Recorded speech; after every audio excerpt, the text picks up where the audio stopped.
Hi, I'm Jonathan Hayfitz, and welcome to Law and Film, a podcast that explores the rich connections between law and film. Law is critical to many films. Films, in turn, tell us a lot about the law. In each episode, we'll examine a film that's noteworthy from a legal perspective. What does it get right about the law, and what does it get wrong? How is law important to understanding the film? And what does the film teach us about the law and about the larger social and cultural context in which the law is embedded? Our film today is 12 Angry Men, a 1957 film directed by Sidney Lumet with a screenplay by Reginald Rose and starring a truly all-star cast with Henry Fonda in the lead and supporting roles by Cobb, Jack Warden, and a host of legendary character actors. The film, which was shot in 3 weeks, is set in New York, and it tells the story of a jury trial of a young man who is accused of murdering his father. And essentially, the film depicts the jury deliberations around the case and what starts out as what seems to be an overwhelming slam dunk case in favor of the government, with all the jurors quickly ready to vote to convict. There's one holdout juror, played by Henry Fonda, who slowly turns the jury around by forcing them to confront their prejudices and to probe the facts more carefully and to take their civic role seriously. And ultimately, the man is acquitted in what is a very emotionally charged and riveting film. Our guest today is Elkan Abramowitz.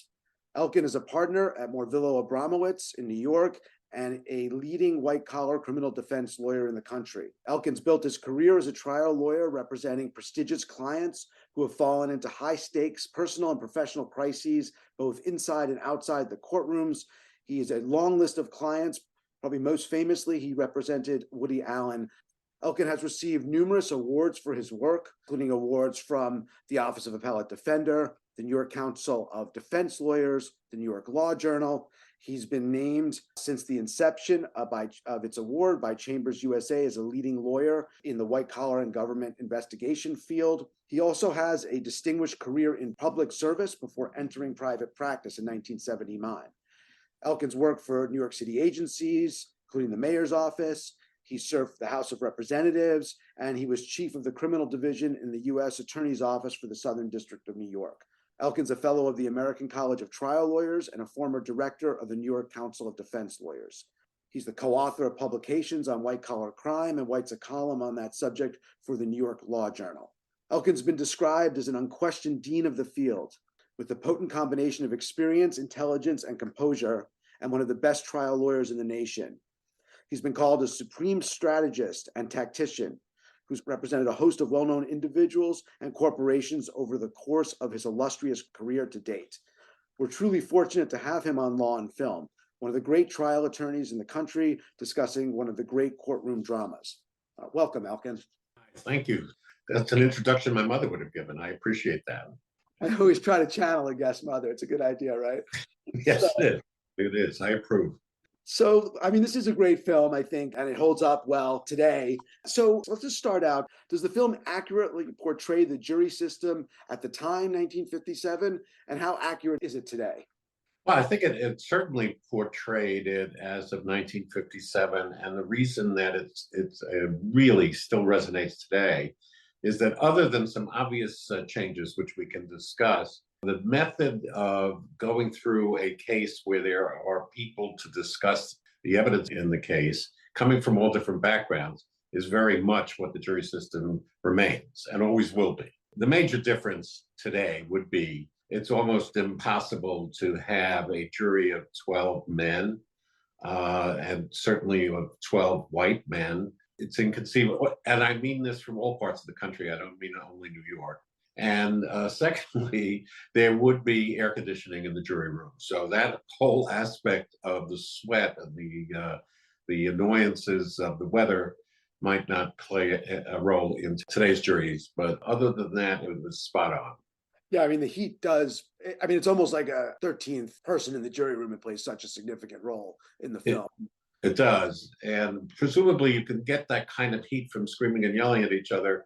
But today it would be with air conditioning and not with a fan that didn't work. So in a way, it's accurate in terms of the composition of the jury, I guess in terms of the economic and professional diversity. But on the other hand, right, it's dated in that it's all men, it's all white men, which would not be the case today. Correct. And I say that meaning not only New York, I mean, all over the country. You'd never get a jury like that. In fact, most of the juries now, the last 5, 6 years that I've been involved with juries, mostly women now, not all women, but mostly women, which was not true then in the 1950s. And am I correct that women were eligible to serve, but they weren't required to serve? So that maybe diminished the jury pool for women on the jury. Correct. It's very funny. I mean, people always moan and groan about getting notices for jury service, but you take every survey I've read about jury service, people after they've served have said it's one of the most exciting parts of their lives. They really enjoyed the service of it, and they really enjoyed performing it. But it's something that nobody looks forward to being called. And women routinely got out of it. Lawyers got out of it, doctors got out of it. A lot of people who now are required to go for jury service were in the 50s permitted to be excused almost automatically. It's interesting how that change has happened. And I'd say historically too, especially for Black Americans, I mean, it was a critical aspect of fighting for civil rights was the right to serve on a jury. Although today, as you say, people get the jury notice, or many people get the jury notice and be like, why do I have to go there, right? Right. And I have to tell you an anecdote if you have the time. One of my last trials was a very long one, lasted 5 months, and to pick a jury in a case that the judge announced is going to last for 5 months is not easy. This was before the pandemic, so people were not used to working remotely, and therefore they would have to give up an office job for 5 months. And you can imagine it was hard to pick one.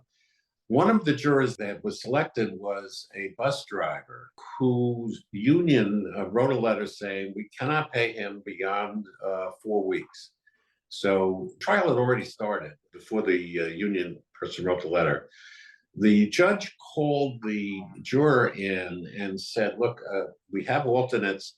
Your union is not going to pay you after 4 weeks. You can be excused. He says, I don't want to be excused. This is the most significant thing I've ever done in my life. And we were all stunned at that. And it was so moving that I still get teary thinking about it. This was only after 2 weeks of sitting, and I don't think he wanted to sit in the first place. But once he started the trial, once he realized how serious the task was, he really got into it and said, I can't imagine that this is less important than what I'm doing. So he stayed and 5 months, and he didn't get paid, which was interesting. And you had an acquittal, right? Is that yes? Yes. Okay. Yes. So well, yeah, I did.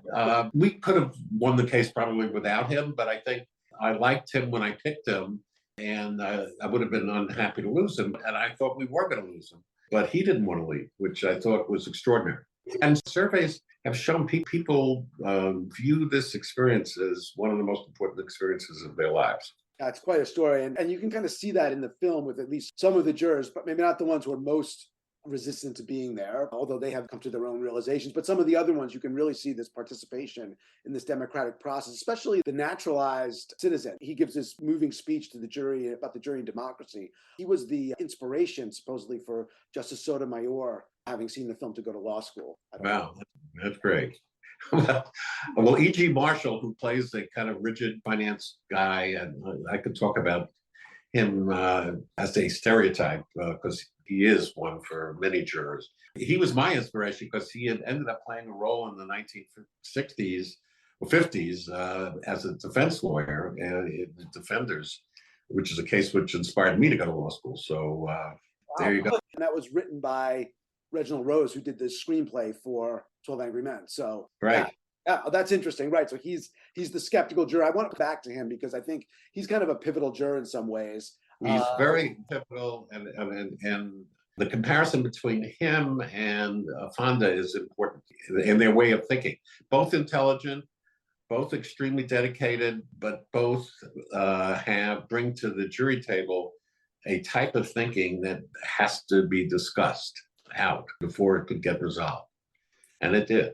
Well, play it now since we're talking about him. So I'm going to play the clip with Henry Fonda talking about the beyond a reasonable doubt standard, which is central to criminal trial and central to the film. So I'd like to get your thoughts on the standard and how it's depicted in the film. It doesn't do a good job of capturing it, but the context here is Henry Fonda is responding to an outburst of racial prejudice by one of the jurors, Ed Begley, and he gives this speech. And let me play this clip for you now. It's always difficult to keep personal prejudice out of a thing like this. Wherever you run into it, prejudice always obscures the truth. I don't really know what the truth is. I don't suppose anybody will ever really know. 9 of us now seem to feel that the defendant is innocent. But we're just gambling on probabilities. We may be wrong. We may be trying to let a guilty man go free. I don't know. Nobody really can. But we have a reasonable doubt. And that's something that's very valuable in our system. No jury can declare a man guilty unless it's sure. We 9 can't understand how you 3 are still so sure. Maybe you can tell us. I'll try. Then the film pivots to E.G. Marshall, who of the remaining holdouts by that point, this is late in the film, so there are now 3 holdouts.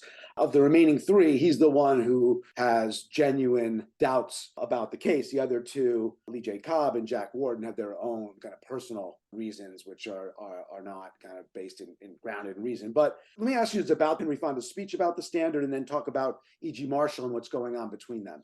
E.G. Marshall represents a type of very intelligent juror who would be in the mix of selection and who you would want on a jury if you're looking for intelligent jurors, but who is somebody that has to have an answer.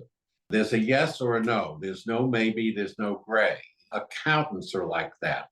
Engineers are like that. Some finance people, like E.G. Marshall are like that. They are trained to find the right answer, and that's it. Henry Fonda is more like what I call an abstract thinker. He could say, I don't know whether he did it or not, but they didn't prove it. And that's precisely what the judges instructed them to think like. But many, many people cannot think like that. Many people cannot sit in a jury room and say, I know he did it, but they didn't prove it. Artists, teachers, musicians, philosophers, academics, those people can think this way.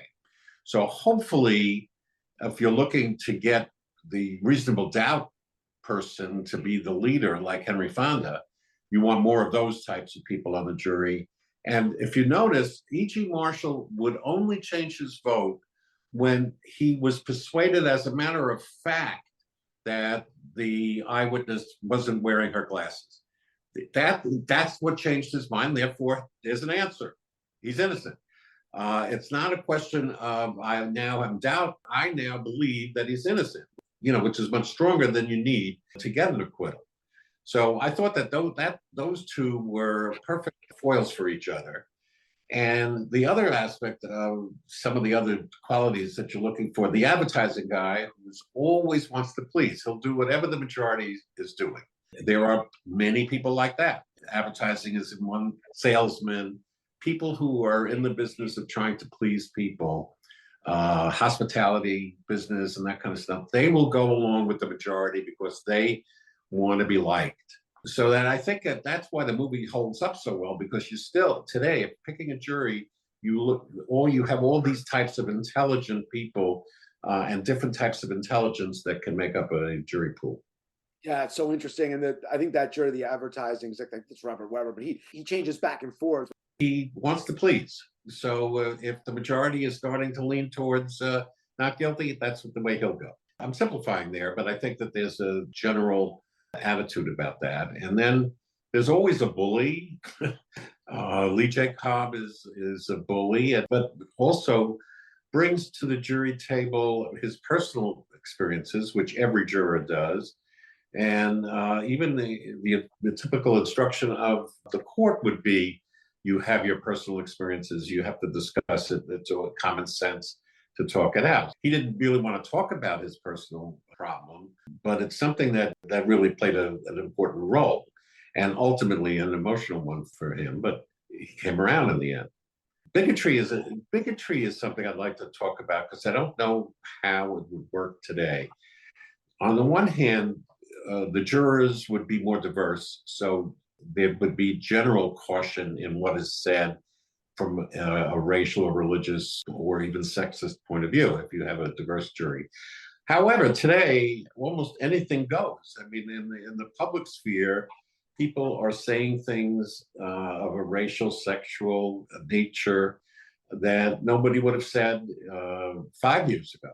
I don't know how that would get played out today. There might be a fist fight as opposed to just somebody turning their backs as they do in the movie. But I don't know. My instinct tells me civility would prevail and that the diverse jury would keep that kind of a discussion to a minimum. Yeah, it does play an important role. They don't specify the defendant's ethnicity, but I think the presumption is he's Puerto Rican. That's what I thought. He's referred to by, as you say, it's not direct, like by multiple jurors. I think Ed Begley, his character is probably the most offensive, but others will refer to them as these people, those types of things. So that sort of racism and prejudice runs through the case. And class distinctions, like the Jack Klugman part said, listen, I came from that kind of a neighborhood. You don't know what you're talking about. That kind of thing, even though he wasn't Puerto Rican, he didn't appear to be Puerto Rican. He came from a slum and he's on the jury. And then after he spoke, the language changed. I think that's what tends to happen. I mean, I think jurors either listen to each other or they start to identify what people are saying. But the dynamic there was impressive as well. Absolutely. I mean, it's harder now if you have a jury that's mixed or is diverse. It's harder for people, even if they harbor those views, those prejudicial views, to articulate them. You notice the tone towards him changed. Once he said it, people paid him more respect. I saw people were moved by what he said, the other jurors, and I think that helped tame everybody down a little bit. You can see that happen, and ultimately, right, you get the moment where very dramatically the jurors get up when they sort of reject the racist outburst by the Ed Begley character and they turn their backs. Like it all builds up and they finally seem to kind of exercise that from the deliberations. Were there any jurors, if you were juror selection, you mentioned some of your concerns with the E.G. Marshall type, who might you have been skeptical of as a defense attorney, might not want it on your juror? Well, it depends. Each case is different. E.G. Marshall type would be the right kind of, if I had a defense that was a factual defense and I was pushing a factual theory, he would be the kind of guy I would want. He is smart and strong and everything else. If it was a little mushy, and you weren't sure about the case and you're arguing reasonable doubt to the jury, obviously you want the what I call the abstract thinkers. So it depends. Sometimes you want to look who's going to be a leader, who's going to be a follower. You probably, in the questioning of a juror, could figure out that Lee J. Cobb is going to be a strong bully. You got to be careful of that. You got to make sure that there's a counterweight to that, or he's going to take the jury with him. I had an experience once with a white collar trial where I had 11 women and one man, and the man was a fireman. Normally, a defense lawyer would not want a fireman. They're law enforcement that tend to be pro-government. My jury consultant said, you should take him. Don't get rid of him because the other people on the jury are going to hate him. He's a bully. He was a stereotypical bully, and you could tell. And P.S., I got a hung jury, which was, in that case, a really good thing. And that's what happened. The guy was holding out and everybody else was against him. He was a bully. And the dynamics of how you pick a jury really depend on who else is in the jury box. And sometimes you got to make very fast decisions, but you can't just look at the individual juror. You got to look at the individual juror and how he or she is going to relate to the person next to her or him. So you're picking a whole jury and not, as opposed to making 12 individual choices in a way. Correct. And you've got to see how they could relate to each other. Who's going to hang out with each other? Then you know who the leaders in the jury would be. It isn't clear, or I don't remember if Henry Fonda said what he did for a living. But if he was, say, an academic, I would want him on that jury. If I had two eyewitnesses and I had the kind of case that the case was about, reasonable doubt was the only way I'm going to win this case. So I need some more people like him. And as I said before, if I had an accounting case where there is an answer, I'd rather have E.G. Marshall. He probably couldn't be a leader because he's not likable. He wouldn't have been likable enough to be a leader on the jury, but he would certainly be a steadfast vote. And sometimes you want that. It's like it's a psychology and sociology and group dynamics. I mean, I think actually Henry Fonda says, I think at the end, right, where they're walking out of the courtroom, the only time we're outside the jury room is the beginning and the end. He walks out and he introduces himself, or Joseph Sweeney, the old man, introduces himself to Henry Fonda. Henry Fonda, I think, says he's an architect, actually. Architect, right? Right. Fits in exactly with what I'm talking about. Architects can abstract. That's what they do, and they can think like that. You mentioned the hung jury. That kind of plays a role here because Henry Fonda knows that he's got to convince this jury, right? He could hang the jury, but if he hangs the jury, he knows that the next jury that's sworn in is going to likely vote to convict, given the sort of the factual context, the strength of the case. The defendant doesn't have a very good lawyer, it sounds like. What are your thoughts about the hung jury in this case and generally? Because here for Henry Fonda, if the jury hangs, it looks like it's going to be a conviction in case two. Well, in fact, the Lee J. Cobb character says, let's do that. He said, listen, you want to play games, let another jury do this, in this typical bullying fashion. If Lee J. Cobb were the holdout, there would have been a hung jury, right? Because I think people would have hated him, not followed him. He would not have figured out a way to get this discussed intelligently. So if you have too strong a character in there, you will get a hung jury. He wasn't going to change his mind unless somebody finally challenged him and got to him through that core story about his son. But if he were the leader and there was nobody else trying to get an intelligent discussion going, there would have been a hung jury.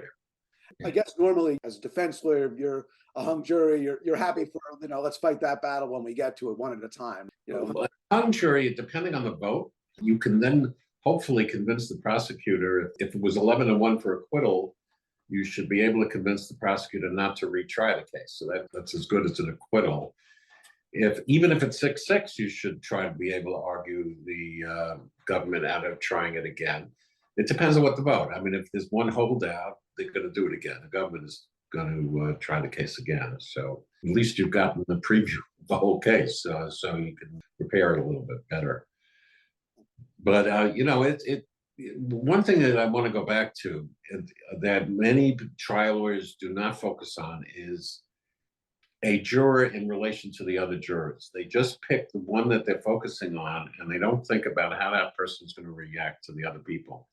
This movie brings out how reactions to the other people can change the whole outcome. Group dynamics, which many trial lawyers don't think of. They just think, this is the kind of juror I like this, I like that one. Even if you like them, if the two of them are going to hate each other, you're going to be in trouble if you want to win. I mean, as opposed to wanting a hung jury. That's got to be so hard to do on through voir dire. I mean, just to be able to make that assessment. It's enough to try to predict how someone's going to vote themselves, right, or how they're predisposed, but to predict how they're going to interact with other people. Especially if you're trying a long case, you look at them, you're communicating with them, and they're communicating with you without a word being passed. You can see who comes in together, who's talking to each other when they come in, who's really stomping away, looking the other way when someone else is talking. These are just human behavioral pickups that you may be wrong, but they're helpful. You've got to watch. You can't just look down on your paper. And you've got to watch the jury. You got to see the jury. You got to see what their facial reaction is to the question. You got to see if you have a Jack Warden type who really wants to get out of there, you should not want him. In that case, maybe the government would want him. You'd want a fast vote for guilty. But you could tell he was restless. If somebody looks restless, or somebody looks uninterested, those are things that you pick up on. And these sound like, for especially in a longer trial, that you're adjusting to, not just during selection, but after the jury's been selected during the trial, or in terms of framing your arguments, looking at the Well, during the trial, if you're not looking at the jury, for example, you can ask a question, you think it's the greatest question in the world, and you see three jurors go like that, go, what did he just say? You have to repeat it. But if you didn't see it, you're going to miss a whole opportunity. That's why you really do have to keep an eye on the jury at all times. And the way most courtrooms are set up, you can. If you're that's why they have you standing back at the one end of the jury box with the witness box being at the other end. So you really can either sense what the jury's reaction is to it. Sometimes you hear a groan, sometimes you hear, you've got to pick that up. It's crucial. Like a million decisions a minute. Correct. One thing that's striking about this case is it does seem like a strong case on the surface, and it's not, there's not a lot of documents or anything. It's not obviously something that could be picked apart, right? So, I mean, the prosecution does seem to have a winning case here. I mean, right? So, and if so, how realistic is it that you're going to get Henry Fonda to come in, probe, and start flipping the jurors from guilty to not guilty one by one? Well, to that extent, there was a dramatic license, I think. But the case was not a slam dunk, because eyewitness cases are never slam dunk. Eyewitness cases are historically and provably unreliable testimony. Try to find out whether there was a lineup. Did that person, do you have the glasses situation, something you might have picked up for the L going by right at the right time, at the precise moment. There was a number of facts that made it not a slam dunk. I think there was just one eyewitness, the woman was the eyewitness. Then I thought the demonstration about the knives was really impressive, especially the street guy saying that a switchblade you'd open it up like that and it would go up. All of that could happen. I mean, that's why it was such a realistic movie. So I wouldn't have said that was a slam dunk right away, because it would have picked up that the woman was too far away, it was late at night, et cetera. Defense lawyer apparently was going through the motions and didn't really do his or her job. But I think there could have been more at the trial itself that would have given the jurors food for arguing this, and not just leave it up to Henry Fonda. Not an overwhelming case, but one that the challenges or the holes would have probably had to been poked more by the defense counsel. Yeah, and pretty much. And then Henry Fonda could really pick it up.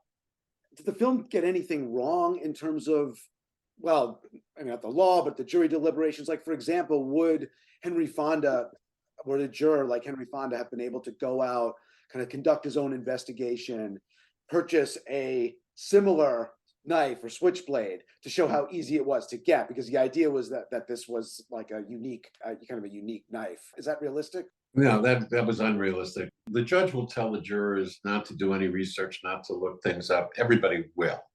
The judge will tell the jurors, don't discuss this with your spouse, don't discuss it. Everybody does. The judge will say, don't go to social media, don't read the newspapers. They all do. The judge really knows that. But actually going out and buying the knife and then coming in with that, first of all, he wouldn't get past a metal detector today, but that was pre-metal detectors. No, you can't really do that. And another juror could have complained about it and brought it to the attention of the court, and then there would have been a mistrial, probably. But actually, people reading about the case, coming up with their own investigation that way happens, I'm sure, all the time. If he had looked up switchblades and said that there are about 1 million of these. Technically, you're not supposed to do that, but I am sure it's done in every case. Hard to imagine it's not just to go on the internet and Google Images or something and find 1 million of them and report that. I know. I'm sure it goes on. Have you learned anything that sheds light on the movie from conversations that you've had over the years with interviewing jurors after the fact, or even serving, if you've served on a jury? Well, I got picked, but I never served. I got picked to be in the box, but then the case got settled, and I was really mad. because I wanted to say we often after trials will have conversations with the jurors, and it's extremely helpful. Sometimes formally interview them and find out what worked, what didn't work. And now if the client is sophisticated and has the means, there are focus groups and mock trials that you do before a trial, where you actually have a typical jury, and you then can watch them deliberate through two-way mirrors and things like that. And all of that is very, very helpful and eye-opening. They're human beings, educated or not educated. They know what they're doing. I've never really felt that the jury system should be replaced with anything else. In every case I've been involved in, with even the cases I've lost, they came to the right decision. I've not had a situation where there was a disagreement with the jury verdict. And I've tried about 50 plus cases, so it's a lot of juries. And what can I say? The system works. I'm not sure how it all evolved historically, but whoever thought of it, it's the only way to do it. Another way of looking at it is it works when there are jury trials, right? You started out many years ago, there were probably many more jury trials. Cases went to trial. Now there are fewer. I mean, this case seems like one that probably would have pled out. They don't have death penalty anymore, but they would have taken something off the sentence. The kid probably would have been encouraged by his counsel to plead out, and probably would have pled out, and there would have been more pressure to do so. I mean, does that change? Yeah, two things have changed dramatically. The number of trials has dropped, both civil and criminal. Criminal largely because of sentencing guidelines and mandatory sentences, and the whole change in the sentencing system has led people to be afraid to go to trial in situations where, before the sentencing guidelines, a defense lawyer could tell a client, even if we lose the case, it's not the end of the world.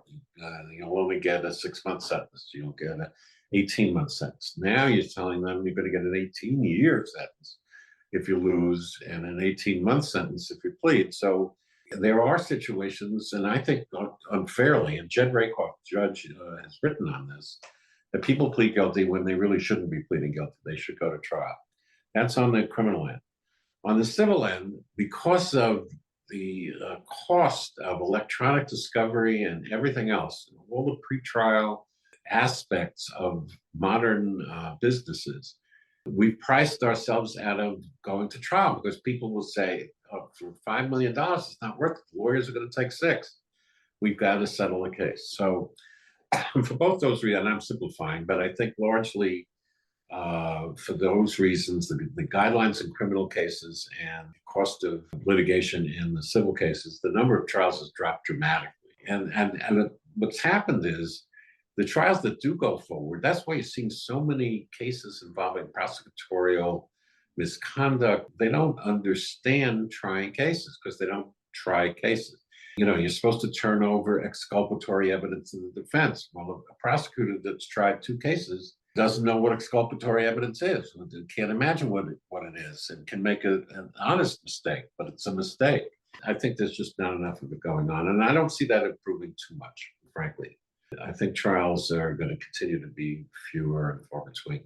Jury system works when we have it, and this is a good depiction of it, but unfortunately, for the various factors you described, it's not utilized enough. I know. When I was an assistant U.S. attorney, I tried 30 cases in 3.5 years. I don't think the average assistant U.S. attorney today tries more than 10 in 5 years or 6 years. And there's a difference. Each time you get up in front of a jury, whether it's a one-day case or a 6-month case, you learn how to deal with juries, and you get more comfortable with juries. You can look at juries. You can get an understanding of how people think. The more you do it. If you don't do it a lot, you're not going to be particularly comfortable doing it.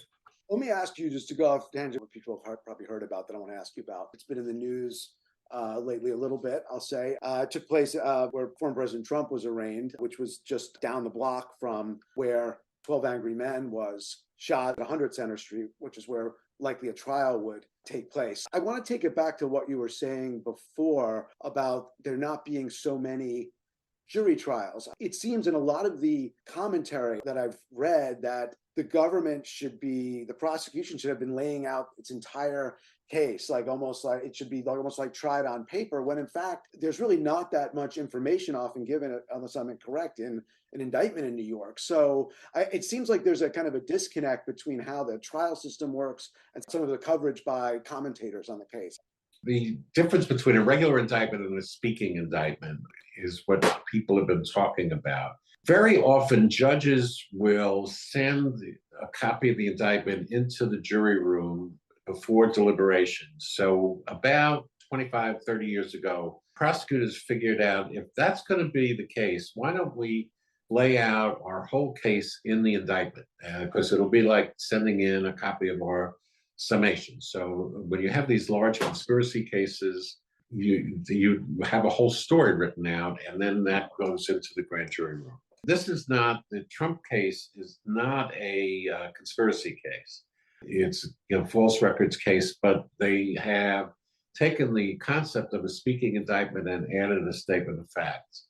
If you look at that statement of facts and you compare it to the relatively simple law that's involved, they have laid out the case. They don't need much more detail than what they put in that statement of facts, which if the judge wanted to send it to the jury room, the jury could use as a guide. I think many of the commentators got lost in the idea of the difference between the misdemeanor and the felony and how to enhance the misdemeanor into a felony. Simply put, the only difference is you have to be able to prove that the reason that they cooked the books. Why did they make the false entry? Here, the government says they made the false entry to disguise a campaign contribution. It's as simple as that. They don't have to prove that it was a violation of the campaign contribution. They just have to prove that was what the motivation was. Similarly, was the motivation to make it look like a legal fee to get a tax deduction. That's all. Did they actually take the tax deduction? Not necessary to prove. It's just what was in their mind when they made the entry. And there's nothing novel about it. I think that too much has been written about how novel this is. It's not that novel and not that complicated either. It's a relatively simple case, which if it ever goes to trial, won't even be a terribly long trial. I don't think it would take very long to prove. It'll be very interesting. It would be interesting to be a fly on the wall in any jury deliberations if it goes trial and goes to a jury there. And I'm trying to think about superimposing some of the dynamics from 12 Angry Men onto a jury. Well, yeah, you've got to say, look, I have very strong attitudes about Trump, but did they prove the case? Then you have people who are going to say Trump can't tell the truth from the minute he gets up. He's lying about everything. So there will be that kind of a dynamic, very much so in a case like that. When you're dealing with a public figure, it's a whole different thing. But again, if I'm on the defense side, I'm looking for an abstract thinker. I'm looking for somebody that, like Henry Fonda, that could say, Trump was the worst person in the world, but the government didn't prove the case. The government's going to look for E.G. Marshall. Hey, it's here, black and white. What's the problem? It's all here. So that's why the movie's still relevant. And you could see some of the tempers getting heated in a kind of a different but related way in that case, because it's kind of very personal, and jurors are going to inevitably bring those preconceptions, that kind of baggage into the courtroom on both sides. Talk about screaming. I had a case once when I was a prosecutor where the jury room was in the back of the courtroom. So the jury would go out, but was a wooden door between the jury room and the back of the courtroom. The jury went out, and within a half hour, you could hear people screaming. And you couldn't hear what they were saying. They were just screaming at each other. Everybody was laughing. Everybody, even the people hanging around the courtroom, was laughing. That went on for about 3 full days. Finally, there was a hung jury in that case. But they came out every time the judge wanted to charge them. Their hair was flowing. Everybody's red in the face. But they were quiet listening to the judge. But some people get very into this. So I've never heard of a situation where there was a fist fight, but it's conceivable they could be. People get excited about it. If there's going to be one, I think state of New York versus Trump could be one where you got a fist fight breaking out in the jury room. Who knows? But it's certainly a candidate. It can get raw. Especially if what happens, and this is another point of the jury of 12 Angry Men. After the first discussion and after the first go around the table, you forget they're not talking about what the lawyer said or what the trial said. They're starting to talk about what you said as a juror number 2. Number 3, what you said. Juror number 8, Henry Fonda, what you said. They retry the case with themselves as the actors. So whatever the lawyer has said and whatever happened in the courtroom becomes less important than whatever is said in the deliberation, which is not the way it's supposed to be. You're supposed to be relying on evidence. But what happens is you're going to start relying on jurors' statements and not so much the evidence, the longer it goes. That's fascinating. So it becomes like a conversation and a deliberation about the prior. Whatever, what this guy said is wrong. And you saw that in the movie. That happened quite a lot. They were talking about what each other had said rather than what a witness had said. Or in addition to whatever the witness had said. That's fascinating. Sometimes I guess someone might go and then actually ask for the testimony if there's a debate about what was said to have it read. Right. And that happens a lot. And then if you're the trial lawyer, you've got to watch which jurors are listening, which jurors are saying, "I told you so." They're doing all sorts of nonverbal communication when they come out or re-instructed, which you can pick up on by watching. Then you'll know how you're doing and whether you should push for an Allen charge or not push for an Allen charge. Allen charge is the name comes from a Supreme Court case where the court permitted the judges, when a jury says they're hung, to basically say you should never give up your personal views, but if in rediscussing it, the majority view seems to be more reasonable, you should not hesitate in switching your vote. It really does tend to be, if it were 11-1, 10-2, put pressure on the minority to finally agree. And in this case, it doesn't seem like it would have made a difference. In the 12 Angry Men case, I should. The 12 Angry Men case, no, because they didn't ever give up. They kept going. But if Jack Warden wanted to get to that baseball game, he would say, "Let's go tell the judge we can't agree. I'm never going to agree," and then the judge would give the Allen charge at that point. They always seem to set some kind of like internal clock on the deliberations to have it done. If it doesn't go this way on this vote, it doesn't go this way on that vote, which is good for the dramatic. Yeah. I had a jury once in Salt Lake City. I had a trial in Salt Lake City where the trial was 4 days. The jury was out for 4 days without a note. They never sent a note saying that they needed any help, and they just deliberated for 4 days and came out with the right result, which I liked. I thought that was very unusual. Normally, after a day or two, they'd start disagreeing with each other and then want more instructions from the court or whatever. But sometimes, no, you can't tell. The longer they're in, is that usually a good sign for you if they're in longer? For the defense, yes.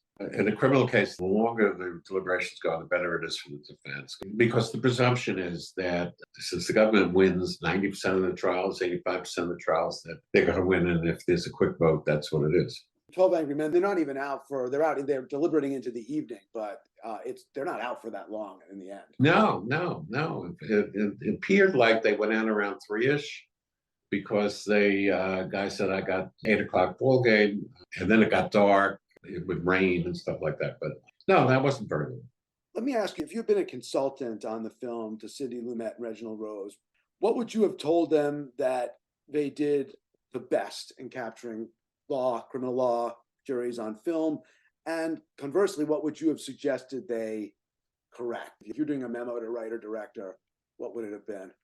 Well, I think that what they got absolutely right was the different backgrounds and how the different backgrounds coming together to make one decision, how the dynamics of that work. I think that rather than being stereotypes, I would call them typical people, not stereotypical people.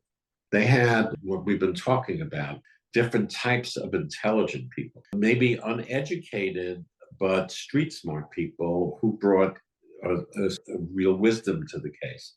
I actually wouldn't have changed much in how it was written, except, as I said, the bigotry scene didn't work for me. It was a little dramatic, but I don't know how else they could have done it other than to disgrace him somehow. But turning the back, I might have done differently. I don't know cinematically how to do it. But the reason the film holds up is that there's not much to change. every character, the foreign-born, the older guy, the advertising guy, the engineer, the finance guy, the architect, that's what happens. People with different types of intelligence get a common result, which is fascinating to me. The whole idea of 12 people with different backgrounds agreeing on anything is interesting.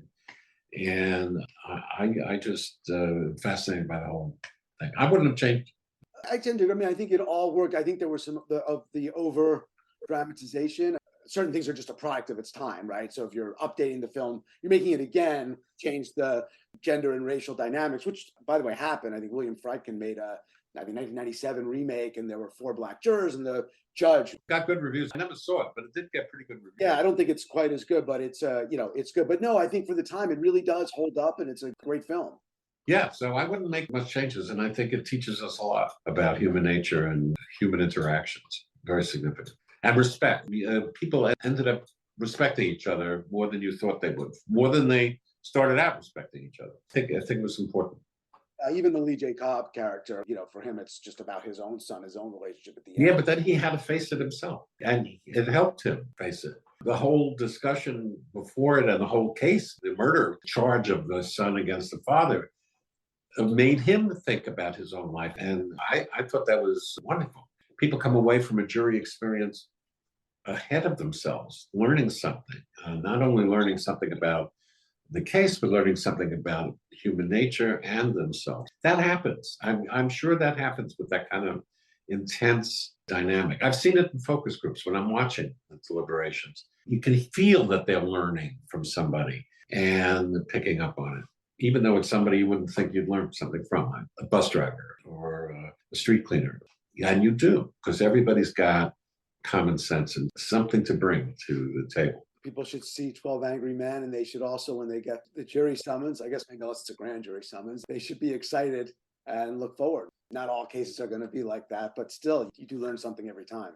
You do learn something every time. I'm serious. You really do. Grand jury's a little different. You don't get the kind of conflict in the grand jury that you do in a trial jury. It's a different kind of service. And I for one, would not really love being on a grand jury. You don't get 2 sides of the story, you're just getting one, and it's an important function, but it's not the same. Elkan, I want to thank you so much for joining us on Law and Film. It's just an honor to be able to talk about this great courtroom drama with one of the great courtroom lawyers and hear your insights on the film and on the jury system. So thank you very much. You're welcome. I really enjoyed it. This was terrific.